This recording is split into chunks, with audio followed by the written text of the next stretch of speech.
All right, welcome into the Game Night Live Rewind 4A Football Award Show. Dusty Lister and Dane Stewart, as always, brought to you by our friends at Heinemann and Associates. Yeah, that's right, Dusty. And just a reminder, if you're looking for, you think you need some legal consultation, but you're not quite certain, you don't want to spend a bunch of money, free consultation available from Heinemann and Associates. Just give them a call. Tell them Rewind sent you. Call 801-754-4240. Well, let's not waste any time. You've seen our 4A or pardon, our 6A awards or 5A awards, also Mr. Rewind come out. And now we get to the 4A classification. And look, there's two regions to choose from. So either you're coming from the Cache Valley, or you're coming from down in St. George in 4A. But this was a lot of fun. Let's not waste any time. Let's get to our 4A Offensive Player of the Year. All right, let's bring in our 4A Offensive Player of the Year, Noah White of the state championship Ridgeline Riverhawks. And Noah, it's been a couple of months. Well, it's just over a month. Has it kind of set in on what you guys accomplished this year as a team? I mean, yeah. I feel like we kind of expected it. So, honestly, it doesn't, feel too crazy to me. But, yeah, it's set in. You talk about expectations. Moment of truth time.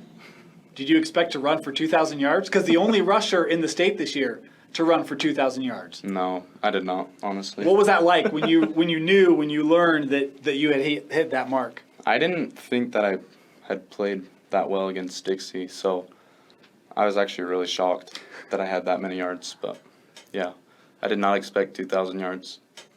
And I can attest, because I think I was the one that told you, right? Mm-hmm. We were on Yeah, I was shocked. And let's talk about the state championship game. You were surprised how well you played. We weren't. Like, we knew how well you played. So, in the middle of that game, you just caught up from play to play. I mean, what's going through your mind when anyone's watching that game? Everyone on that sideline, I walk by like, man, I know a white kid's, man, he's legitimately awesome. And then you say, well, I didn't think I played that well. So, walk me through what you thought. I had that big, 70-yard run, but besides that, I feel like I'm used to little, bigger plays, and I just had to be content with the 5-yard, 6-yard runs.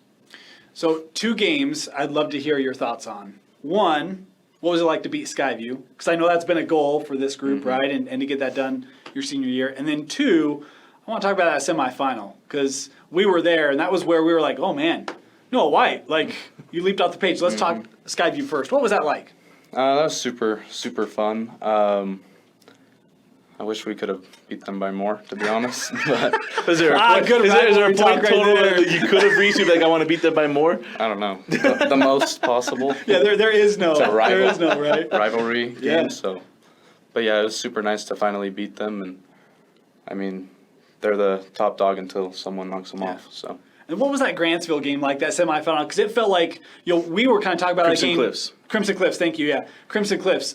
We were talking about that game, and very defensively minded. It was like, man, can they slow up Ridgeline? We didn't know, but didn't think they'd be able to keep pace. But, man, that was just like uppercut, that whole first half. What was that like every time coming out and they answer and the offense coming back out on the field and having to get a big response? Yeah, that was the most motivated I think that we had been in a long time, because we did hear all that kind of stuff about them being a great defense, and we knew we were a great offense, and we wanted to show that.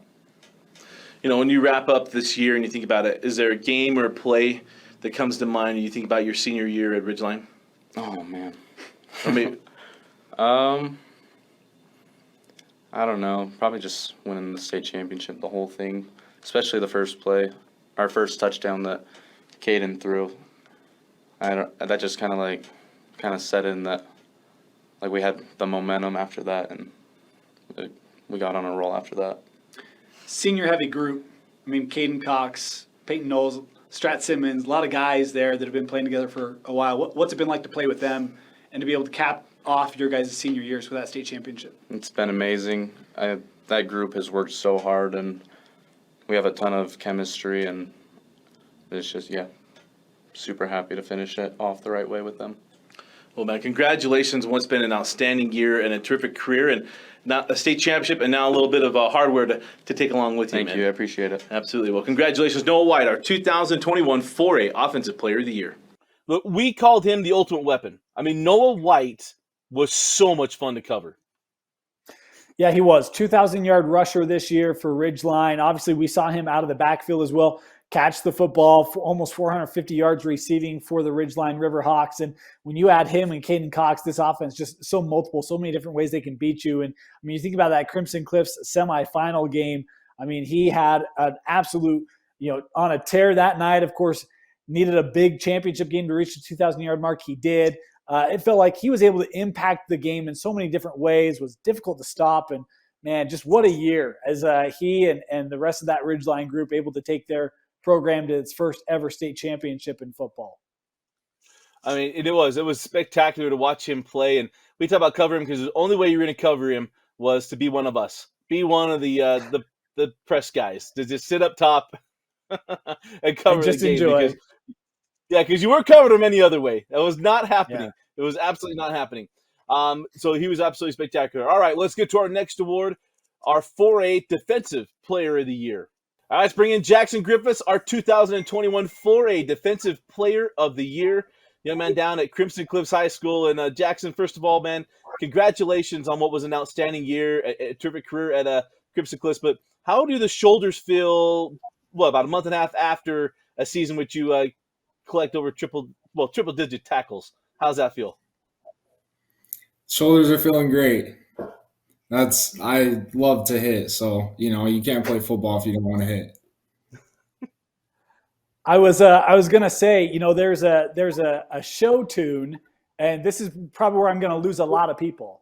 But you've got a bright future in being a dentist because you are good at inflicting things pain.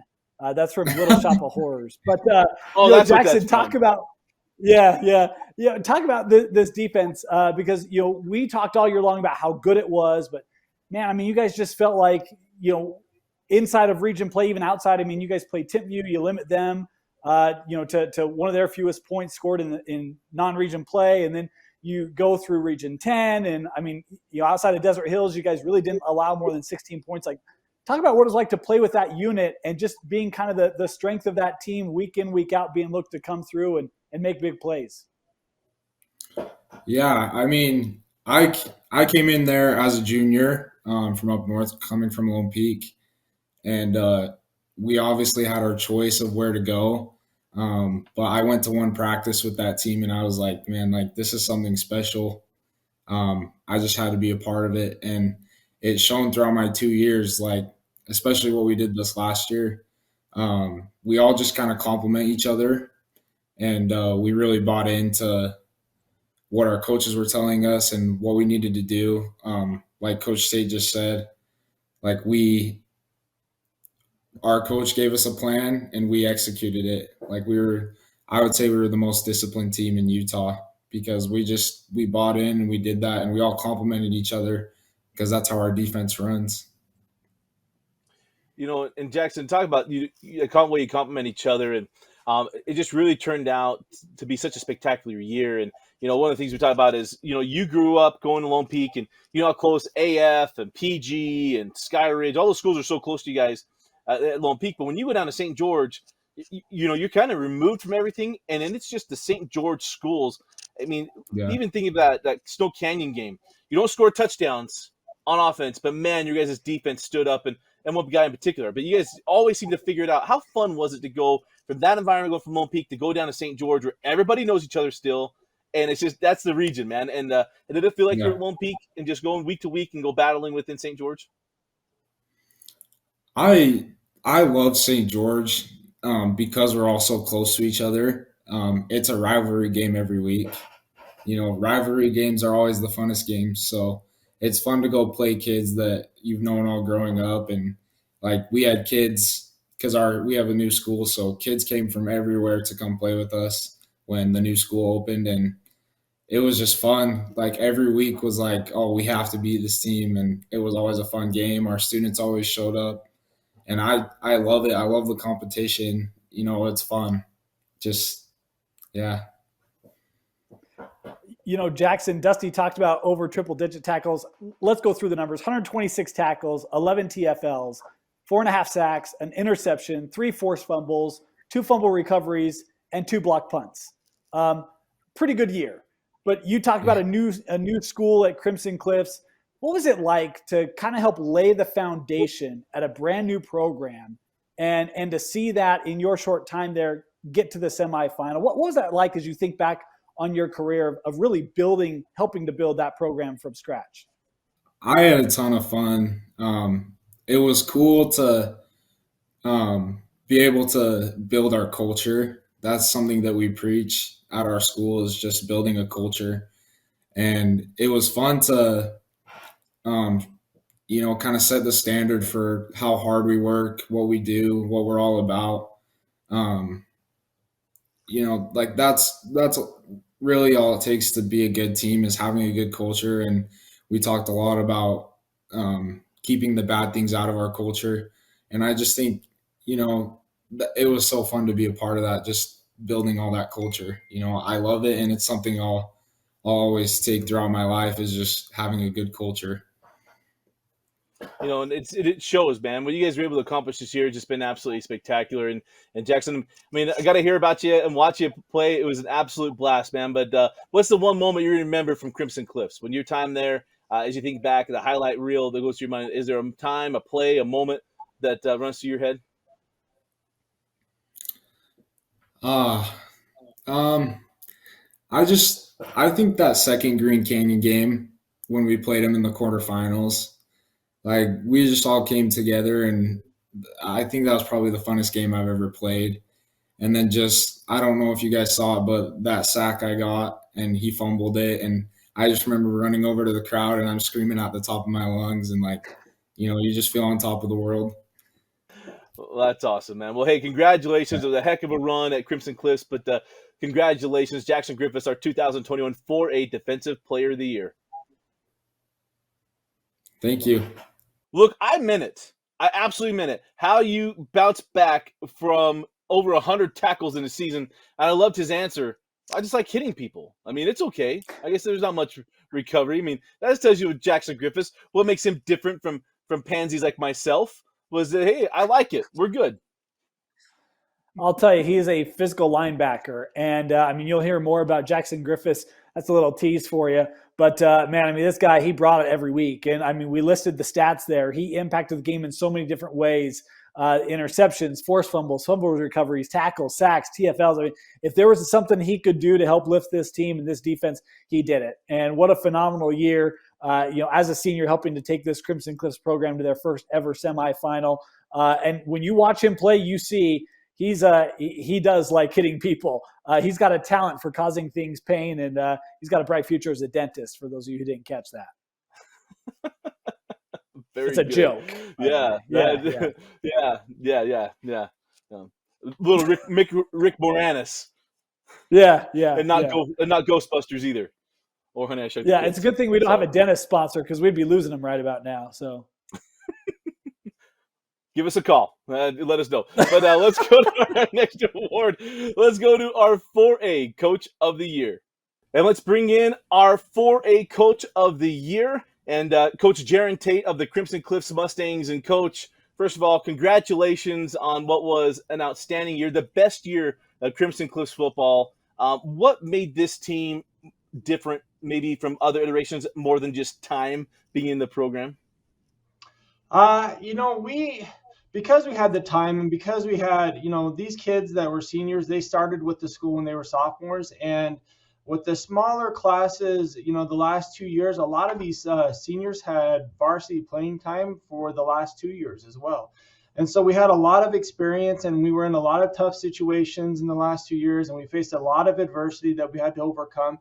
And so I think having that experience, and then that confidence that, hey, we made it through so many hard things the last 2 years, this is just another bump in the road, and we can overcome it.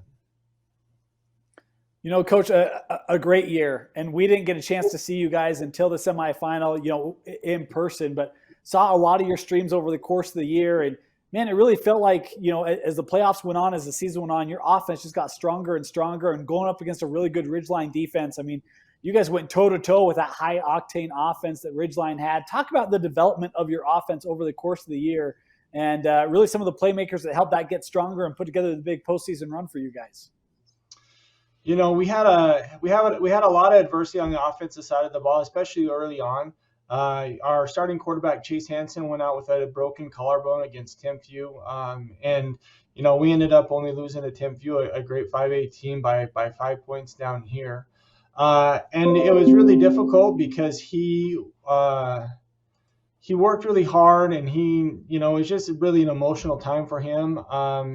And then to kind of set up who our next quarterback was, we ended up going with another senior in Gunnar Orr. And so for the most part, I think that the kind of stall was more, development and learning his position as a quarterback, and us figuring out the plays and the offense that really worked towards Gunnar's strengths. We had a running back in Easton Drubay who ran the ball extremely well. He was just a man for us, and he seemed to get stronger and stronger as the year went on, and so it was easy for us, especially in the playoffs, to really go to him and rely on him to gain some yardage. The O-line, Dylan Pullen was our only senior O-lineman, and he was our right tackle. But he is just a dog, and he helped us kind of learn and understand how our O-line needed to act and play, and had that toughness about him. And so, guys like Stone Hansen and Parker Andrus and guys that kind of didn't know their place or didn't really understand how to play, it really picked up on him and used his example to really, solidify that run game and really help Easton out. And then throwing the ball, as soon as Gunnar started to feel more comfortable, wide receivers like Jayton Tanive, and Jackson Ritchie and Connor Kell, just other people were able to get more involved with the system as well. So I think it was just the development, the learning process, the plugging guys in, and by the time the playoffs came, we kind of were rolling. We knew what we had, we knew what our strengths were, and we really tried to play towards them.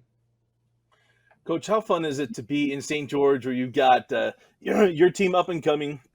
You got Rick Barry at Desert Hills, his first time there, first time head coach. You got Coach Esplanade at Snow Canyon. You got Blaine Monkers, who's been all over the state of Utah, won state championships at his previous iteration at Dixie. And then, of course, the old stalwart at Pineview, Coach Ray Hasna. What's it like building a program? And every weekend, it is a big deal in St. George to play on Friday night.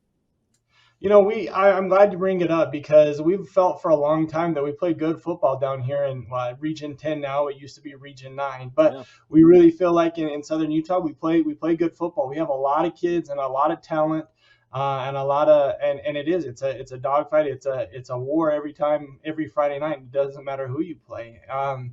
It's fun too. A lot of us coaches and a lot of the teams are really used to each other. We coach.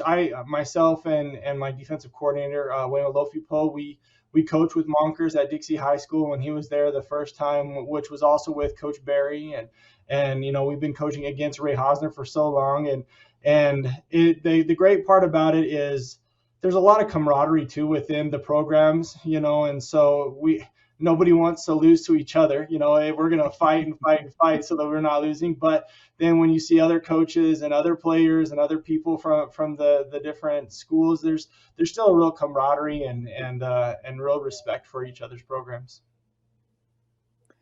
Coach, we talked a little bit about the offense. Dusty talked about Region 10. And I mean, if you set aside the Desert Hills game, the most points that you guys gave up in region play, I think, was 16 to Dixie. Talk about the defense and just how strong of a unit that was for you guys as the year went on, because felt like, and we heard from coaches that played you guys, said, man, that defense is really good, but the incredible thing is that they get high school kids to actually execute it week in, week out. Talk about how good your defense was this year for the Mustangs. Yeah, you're right.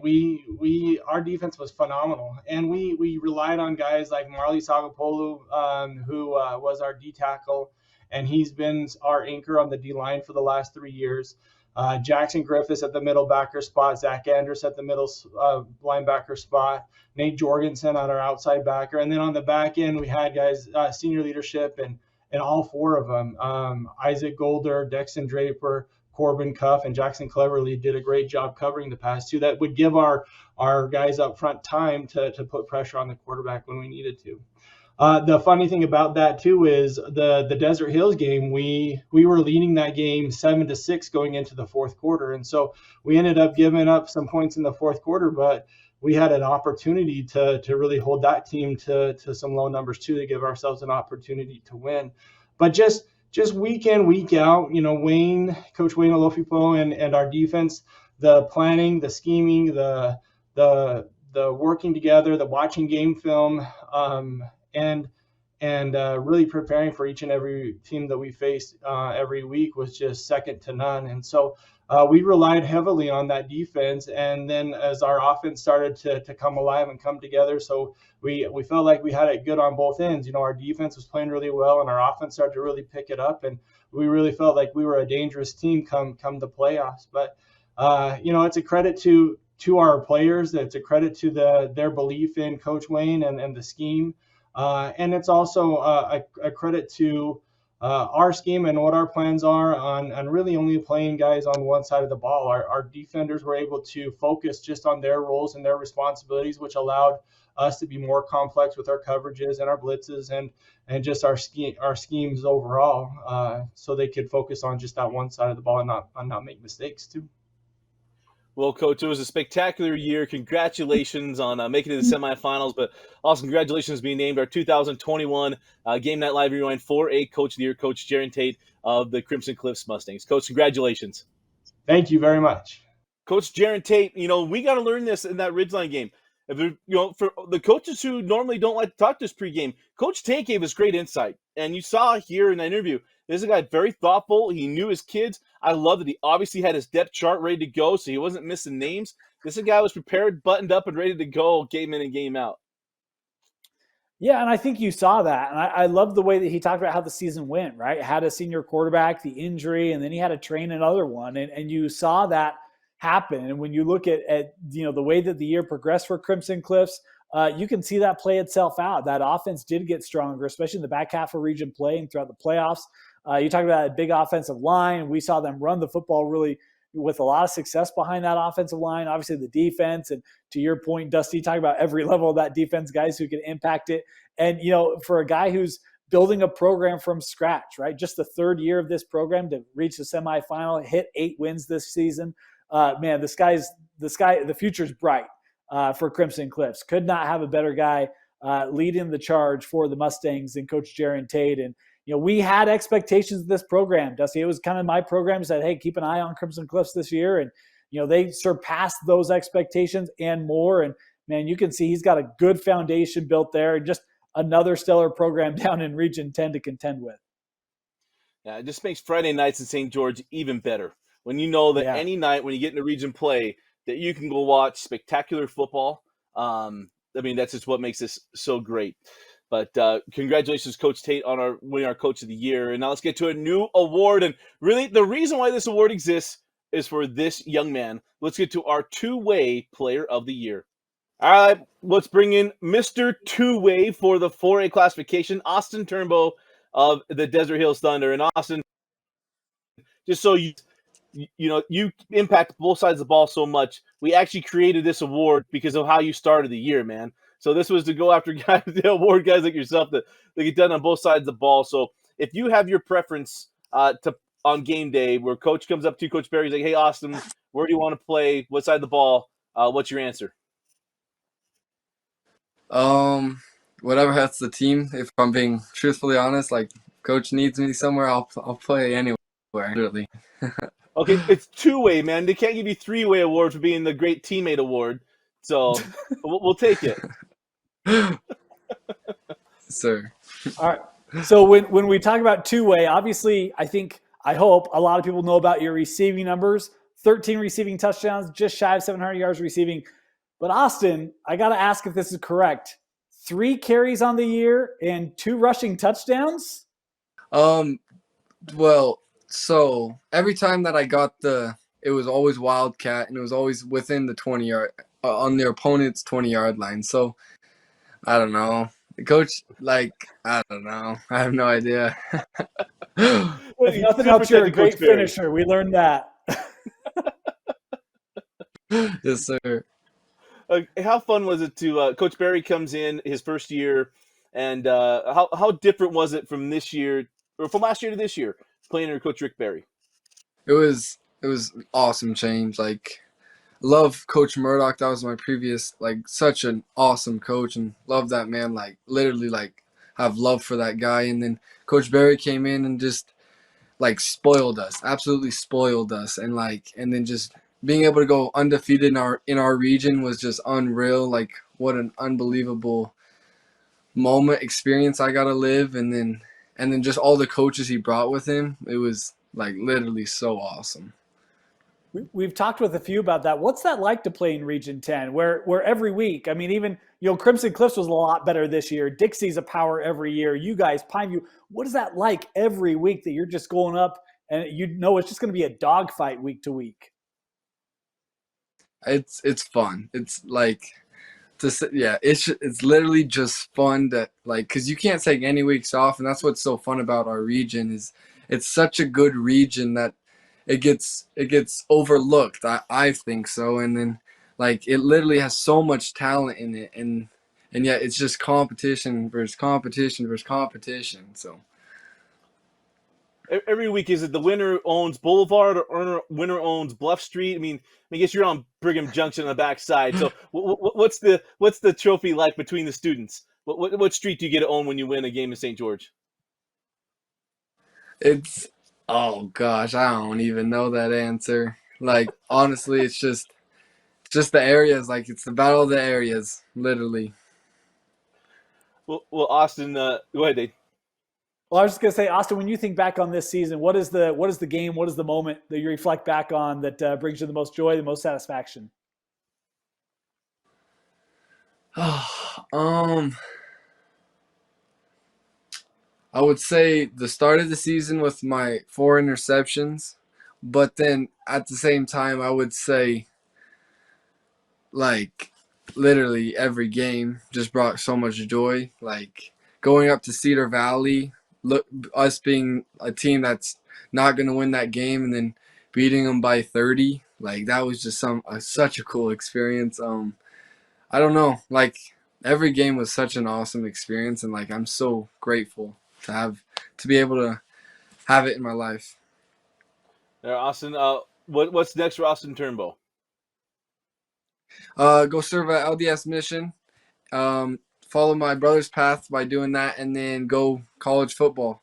So, well, man, we look forward to watching you and to seeing you come back, man. Because anybody who impacts both sides of the ball like you do, you got a spot, man. So it's been a pleasure watching you this year. And like I said, once we watched it, Dig Day, about week 2, week 3, your 4 interception game, we had that on our Red Zone show. I was like, look, we got to find a way to give this kid the award somehow, some way. So just enjoyed watching you play, man, and best of luck on your mission, and look forward to watching you play on Saturdays.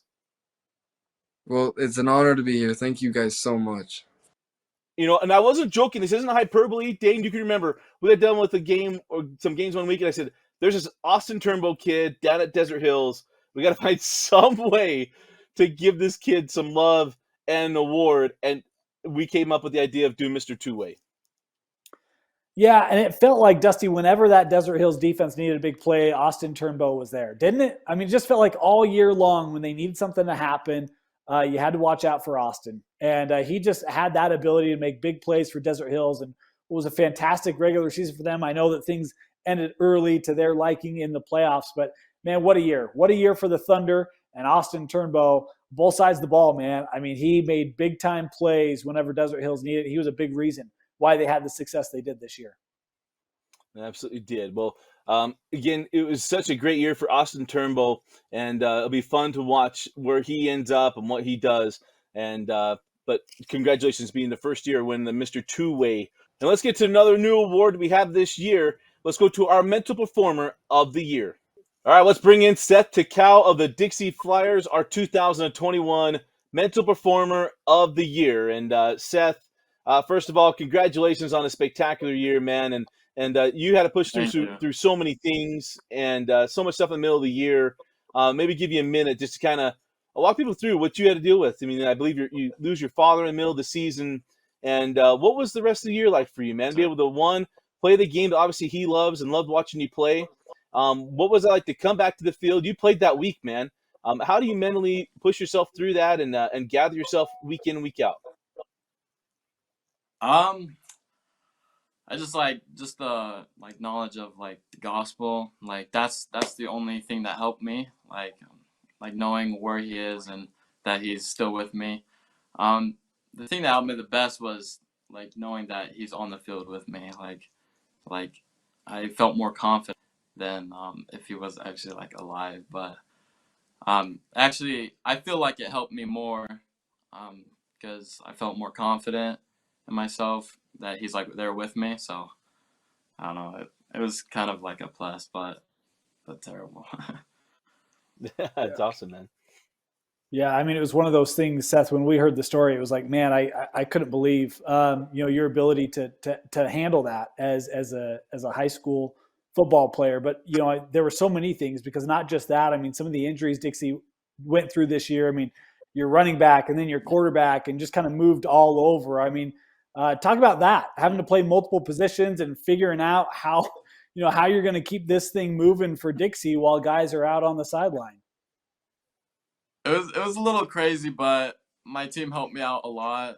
They supported me, but it was crazy. Like it was I don't know how to say it, but the team helped me out a lot. Well, let's fast forward to probably one of the more crazy games in the state this year. Actually, it was one of the craziest nights. Your game against Skyview. I mean, those guys just would not go away. How did you guys stay together? They throw a stinking Hail Mary after you think you have the sack to get off the field to end the game. They force overtime. How do you help keep your team together to keep the season alive and keep the dream of getting our icicles together? Man, that's a good.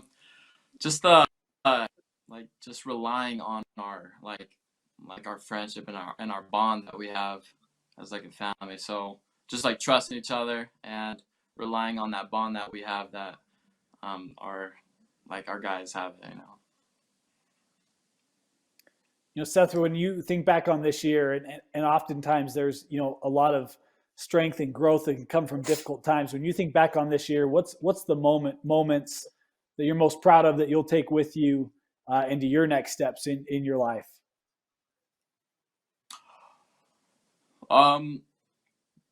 Just being with that team. Like that team was that team was the only team that I felt like close to, and so just like practicing with them, all the team meetings that we've had at Bronson's house, like those moments on Sunday night, just bonding with each other, well, I'll take forever until I die. Oh man, that's awesome. And if I give you a choice, is it what was sweeter, that win against Skyview, having to come back, that crazy win, or beating Pineview twice and wanting to get to Rice-Eccles Stadium? Which one you taking? I'm taking. I'm taking Pineview, but that just made me feel better. I don't want to like bag on Pineview, but that Pineview was a nice win. Hey man, rivalries are rivalries, and one day you'll be near 40 years old, maybe doing a TV show and still taking shots at your rival. That's just what I do. I mean, I still, every region opponent, Dan will tell you. I mean, North St. Pete gets no love, Emory gets no love unless the girl basketball team. I mean, it's just what happens. So yeah, that's funny. But again, congratulations, Seth, on a great year, man. Thank you for being such a great example of mental perseverance and everything you went through. We wish you nothing but the best, and God bless you. Again, Seth DeCal, our 2021 RJ Performance Group Mental Performer of the Year. Well, thank you for having me. It was an honor. Thank you. Look, when you have someone like Seth DeCal, that, I mean, it's not that he's just kind of a part of the Dixie football program. I mean, this kid is an integral part of this program. And when you lose someone like your father in the middle of the year, or a parent, middle of the year, and you have to battle back and come back. I mean, Dane, there was no way we could ignore what Seth DeCal went through this year. Yeah, and the point I was trying to make, and probably callously so, it wasn't just that. I mean, there were a lot of adversities. You talk about having to switch positions, right? You go from running back, you're now playing quarterback, and everything that comes with that. It was a year where, man, I mean, I don't know how he made its way through, and able to kind of help keep the team going while they're waiting for Barban and others to get back. And you talked about the family loss, the personal loss. and to see his attitude, man, I mean, there's, it's one of the things I've really appreciated about our partnership with the Riley Jensen Mental Performance Group is just the appreciation for mental resilience and being able to overcome that adversity. And man, for me, you look at a guy like Seth Takau and you see his persona and his approach and perspective and how he overcomes some of those, real challenges, real adversity. And it's inspiring, to say the least, to see his perspective. And again, just the way that he dealt with that and how he worked his way through this season. And to your point, Dusty, was one of those where it's like, man, we want to recognize that, want to be able to highlight that, because it's something that is sometimes so hard to quantify and to show. But this was a young man that really demonstrated it on multiple weeks over the course of the season. Well, and he did, and his team galvanized around him because of the kind of kid he is too. And again, it was just such an example. We meant that. We said it was such an example what he went through and how he pushed through. We absolutely meant it. But congratulations again, Seth Takau, on what was a spectacular football season for him, and certainly a year that he and his family will never forget. So our final award, and one of our favorite awards, let's go to our 4A Most Unheralded Player of the Year. All right, let's bring in our 4A Most Unheralded Player of the Year. Keith Adams, a running back out of Pineview High School. And Keith, I mean, how much of a chip of a shoulder do you have when you walk around and people don't realize that you led the state in rushing touchdowns this year? Well, second behind Larson, but going into the last week of the year. Right, yeah. I don't really have a chip on my shoulder, really. It's not a lot, pressure or anything. I just do what I can do to, put myself out there, and I just want to contribute to the team, really. And I just, I feel like I could be a little bit underrated, but it is what it is. I just have faith in my ability. So, Keith, this season was kind of a crazy year for Pineview. You guys get off to that big start. Injury bug kind of hits you guys in region play, but you get kind of healthy and put together that postseason run to get to the semifinal. What was it like over the course of the year with some of the adversity that this team hit? You guys were able to fight through that and get back to a semifinal. Well, I think since Dom and Marcus got hurt, a lot of people were, a little bit down about that, and that's when we actually started losing. But we put everything back together. Our coaches picked us up, and we had our others as teammates, and we worked through the adversity, and we were just like, we can't lose any more games. The regular season doesn't really matter at this point, so it's just playoff time. It's a whole different season. You talk about that. What's it like to play with Dom and Marcus? I mean, they tend to get a lot of attention, but I don't think most people realize that in Ray Hosner's offense, even with Gary Croton being there, that the state's all-time leading rusher for yards was there too. How committed is Coach Hosner to making sure that Pineview runs the football as well? I think he's pretty committed to it. He knows that he has a lot of weapons to use offense, given that he has two of the fastest receivers and a really good offensive line. But I think he was very confident in running the ball as well, since I came in, and noticed that our first like 3 games we barely ran the ball, and then until region we just started running the ball a lot more. What is it like to play for Coach Hosner? I mean, we get to see him a little bit in playoffs, but what's it like to be in his program? What is he like as a coach, and what's a great story that you could tell us about him? Well, honestly, Coach Hosner is like a second father to me. I'm really close to him and his family. He's welcomed me in here to play for, a team that I had no idea about, and I just came across the country to, we didn't even really come for like football. We just like the area really, and he's just a great coach. Most of all, a great person though. He's just a loving guy, and he'll do anything for his players, and he just treats everybody like they're his own kid.